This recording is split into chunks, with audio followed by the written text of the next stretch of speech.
दोस्तों, स्वागत है आपका स्टेनोलिपि शॉर्ट हैंड चैनल में। डिक्टेशन स्टार्ट होगी 5 सेकंड बाद। स्टार्ट। केंद्रीय शिक्षा मंत्रालय ने नई शिक्षा नीति के क्रियान्वयन पर काम शुरू कर दिया है। कई राज्य सरकारों एवं उच्च शिक्षा के संस्थानों ने इसके लिए समितियां भी बना दी हैं। कोरोना काल की चुनौतियों का सामना करते हुए शिक्षा मंत्रालय ने नीट एवं जेईई जैसी प्रमुख परीक्षाओं का संचालन किया एवं उसके परिणाम भी घोषित हो चुके हैं। परीक्षाओं को लेकर लोगों के मन में जो शंकाएं थी, उनका समाधान हो चुका है। इन शंकाओं से उभरे राजनीतिक विरोध को भी शिक्षा मंत्रालय ने बखूबी संभाला, लेकिन इस बीच एक प्रश्न यह उठ रहा है कि इस नई शिक्षा नीति में दलितों, पिछड़ों, जनजातियों, समूहों एवं अल्पसंख्यकों के लिए क्या है। अगर नई शिक्षा नीति का आधार पढ़ें तो उसमें इन समस्त समूहों को सामाजिक आर्थिक रूप से वंचित समूह में रखा गया है। इस श्रेणी में अनुसूचित जाति, अनुसूचित जनजाति, पिछड़े, महिलाओं, ट्रांसजेंडर जैसे उन अनेक सामाजिक समूहों को रखा गया है जो अभी भी वंचित बने हुए हैं। शिक्षा नीति के इस अवधारणा पत्र में इन सामाजिक समूहों के लिए पहले से चली आ रही सफल योजनाओं को जारी रखने की बात कही गई है। वे योजनाएं चाहे संप्रग की सरकार के समय में बनी हो या नरेंद्र मोदी सरकार के पहले कार्यक्रम में लाई गई हो, उन्हें निरस्त नहीं किया गया है। नई शिक्षा नीति में वंचित समूहों के शैक्षिक समाहन के लिए स्पेशल एजुकेशनल जोन का प्रावधान किया गया है। इसके तहत ऐसे क्षेत्र जहां इन वंचित समूहों की संख्या ज्यादा है, उनका चयन किया जाएगा। इन विशिष्ट शैक्षिक जोन में अनेक नई और सहयोगी योजनाएं चलाकर ऐसे सामाजिक, आर्थिक और अन्य तरह के वंचितों के शैक्षिक समाहन का कार्य संपादित करने की रणनीति अपनाई गई है। इसके साथ ही प्रत्येक शिक्षा कैंपस में ऐसे समूहों के लिए सहज स्वीकार का वातावरण बनाने की प्रतिबद्धता दर्शाई गई है। इसके लिए शिक्षा मंत्रालय को देश के सभी शिक्षा संस्थानों के कैंपस में समावेशन, मॉनिटरिंग एवं चिंता जागरण के अभियान चलाने होंगे। समावेशन मॉनिटरिंग के तहत शिक्षा संस्थानों में समावेशन के लिए पहले से चले आ रहे ढांचे को दुरुस्त करना होगा तथा नवोन्मेषी प्रावधान भी करने ही होंगे। इससे भी ज्यादा जरूरी है कि वंचितों के लिए समावेशी माहौल बनाने के लिए हमें छात्रों एवं शिक्षकों को इन मुद्दों के प्रति संवेदनशील बनाने का काम पूरा करना होगा। नई शिक्षा नीति में अनेक लघु, सामाजिक एवं अल्पसंख्यक धार्मिक समूहों के वैकल्पिक स्कूलों को भी विशेष सहयोग देने का प्रावधान है। भारत में दूरस्थ क्षेत्रों में अनेक वैकल्पिक स्कूल चलते हैं। भारत ने ऐसे वैकल्पिक स्कूलों को विशेष अनुदान देने का प्रावधान किया है। इसके साथ ही यह व्यवस्था भी की है कि शिक्षा क्षेत्र में वंचित समूहों के समावेशन के लिए उन्हीं समुदायों से शैक्षिक नेतृत्व एवं शिक्षकों का चयन कर उन्हें ऐसे समूहों में शिक्षा प्रसार के अभियान से जोड़ा जाए। इससे दो फायदे होंगे। एक तो इन समूहों के लिए कुछ नौकरियां सृजित होंगी, दूसरे ऐसे शिक्षक अधिक संवेदनात्मक एवं भावनात्मक जुड़ाव के साथ अपने अपने समूहों में शिक्षा प्रसार के लिए एक एजेंसी के रूप में उभरेंगे। पैरा जनतंत्र की अपनी जरूरतें होती हैं और अपने दबाव भी।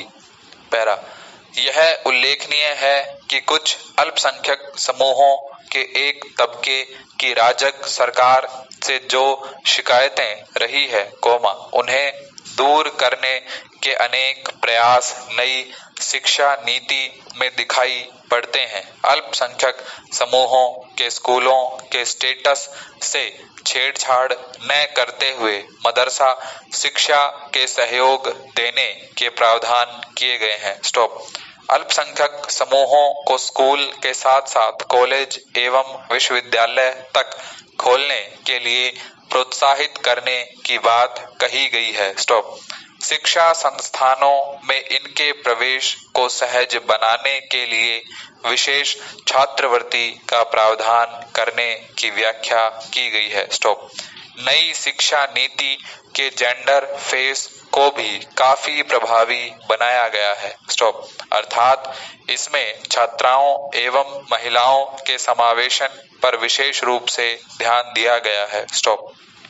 दलितों एवं पिछड़ों के शिक्षा के में समाहन की बात करते हुए भी इन सामाजिक समूहों की छात्राओं एवं महिलाओं को शिक्षा से जोड़ने के लिए विशेष योजनाएं एवं अभियान चलाने की बात कही गई है। प्रधानमंत्री नरेंद्र मोदी ने कहा है कि कोविड संकट के समय गरीब कल्याण पैकेज को कारगर ढंग से लागू किया गया। इससे आम आदमी के खाते में सीधे रकम पहुंची। श्रम कानूनों में सुधार किए गए, जिससे देश में उद्योग लगाना और आसान हुआ। कृषि उत्पादन रिकॉर्ड स्तर पहुंच गया है। रेल से ढुलाई में 15% की वृद्धि हुई है। देश में दवा, पर्सनल प्रोटेक्टिव किट और वेंटिलेटर बड़ी मात्रा में बनाए जा रहे हैं। विदेशी निवेश में इजाफा हुआ है। निस्संदेह ये बड़ी उपलब्धियां हैं, लेकिन इस वास्तविकता से भी मुंह नहीं मोड़ा जा सकता कि इस दौरान कई नई चुनौतियां भी उत्पन्न हो गई हैं। करीब 3 महीने पहले तमाम देसी विदेशी संस्थाओं का आकलन था कि चालू वित्त वर्ष में देश की जीडीपी वृद्धि में 5% की कमी आएगी, परंतु अब यह 10% के दायरे में भी पहुंचती दिख रही है। रेटिंग एजेंसी मूडीज ने भारत की रेटिंग घटाकर Baa3 कर दी है, जो निवेश के लिए उपयुक्त स्तर का न्यूनतम पायदान है। वहीं अंतर्राष्ट्रीय मुद्रा कोष के एक आकलन के अनुसार चालू वित्त वर्ष के दौरान भारत के प्रति व्यक्ति जीडीपी $1887 रहेगी, जबकि बांग्लादेश की $1888। ये सभी स्थितियां यही दर्शाती हैं कि भारतीय अर्थव्यवस्था के समक्ष किस प्रकार की चुनौतियां मंडरा रही हैं। इन चुनौतियों के समाधान के लिए हमारे पास 2 विकल्प हैं। एक विकल्प के रूप में रिजर्व बैंक के पूर्व गवर्नर रघुराम राजन ने सुझाया है कि हमें संरक्षणवाद से बचना चाहिए। वह सही कर रहे हैं। हमें अपनी उत्पादन लागत घटानी चाहिए, जिससे हम विश्व बाजार में दखल दे सकें, बनीबस्त इसके कि हम आयात कर बढ़ाकर महंगा उत्पादन करते रहें। हालांकि मेरे आकलन में अपने देश में महंगे उत्पादन का मुख्य कारण नौकरशाही की लाल फीताशाही है। उसके शिकंजे को तोड़े बिना हमने खुली अर्थव्यवस्था को अपना लिया है और इस कठिन परिस्थिति में पहुंचे हैं। हमारा माल महंगा पड़ रहा है और आयात सस्ते पड़ रहे हैं। स्टॉप। विश्व बाजार में हम बांग्लादेश से भी पीछे हो गए हैं। स्टॉप। इस परिस्थिति में हमें नौकरशाही को दुरुस्त करना होगा। स्टॉप। यदि ऐसा न हो सका तो और गहरे संकट में पड़ेंगे, कोमा, जैसा कि पिछले 6 वर्षों से होता चला आ रहा है। स्टॉप। इसीलिए हमें प्लान बी बनाना होगा। स्टॉप। प्रबंधन में 2 प्लान बनाए जाते हैं। स्टॉप। प्लान ए और प्लान बी। स्टॉप। ए श्रेष्ठ होता है। स्टॉप। इसके सफल न होने पर प्लान बी अपनाया जाता है। स्टॉप। इसी प्रकार नौकरशाही के अवरोध को तोड़ने का रघुराम राजन का प्लान ए सफल न होने की स्थिति में हमें प्लान बी बनाना होगा। स्टॉप। यानी परिवर्तित स्वरूप में संरक्षणवाद को अपनाकर आगे बढ़ना होगा। स्टॉप। पैरा। वर्ष 1991 के आर्थिक सुधारों के पहले हमने संरक्षणवाद ही अपना रखा था। स्टॉप। तब विदेशों से माल का आयात नहीं हो सकता था। स्टॉप। इसलिए घरेलू उद्यमियों के लिए माल महंगा बनाकर बेचना संभव था। स्टॉप। इसी संरक्षण की आड़ में नौकरशाही द्वारा जो वसूली हो रही थी, कोमा, उससे माल की लागत में जो वृद्धि होती थी, स्टॉप, वह भी बाजार में खप जाती थी। स्टॉप। मेरे अनुमान से नौकरशाही की अड़ंगेबाजी न केवल जारी है, कोमा, बल्कि और बढ़ गई है। स्टॉप। हालांकि इसमें 3 अन्य बिंदुओं पर अंतर आ गया है। स्टॉप। इस कारण संरक्षण हमें राहत दे सकता है। स्टॉप। पहला अंतर यह कि पूर्व में आयात पर मात्रात्मक प्रतिबंध था। स्टॉप। यानी आप अधिक आयात कर अदा करके भी निर्धारित माल का आयात नहीं कर सकते थे। स्टॉप। वर्तमान में हम केवल आयात कर की मात्रा बढ़ाने की बात कर रहे हैं। स्टॉप। आयात पर मात्रात्मक प्रतिबंध की बात नहीं कर रहे हैं। स्टॉप। मान लीजिए विश्व बाजार में ट्यूबलाइट की उत्पादन लागत 500 रुपए आ रही है।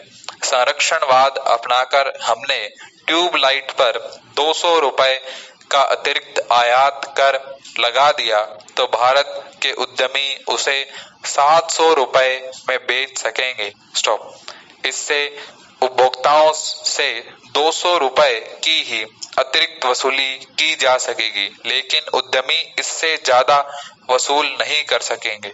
स्टॉप। पूर्व में मात्रात्मक प्रतिबंध के कारण वे ट्यूबलाइट को मनचाहे दाम पर बेचकर मनचाही रकम वसूल कर सकते थे। स्टॉप। प्रस्तावित संरक्षण की नीति में यदि वे 200 रुपए से अधिक वसूली करेंगे तो देश में ट्यूबलाइट का दाम 700 रुपए हो जाएगा और आयातित ट्यूबलाइट 700 रुपए में मिलने से उद्यमी बाजार से बाहर हो जाएगा। स्टॉप।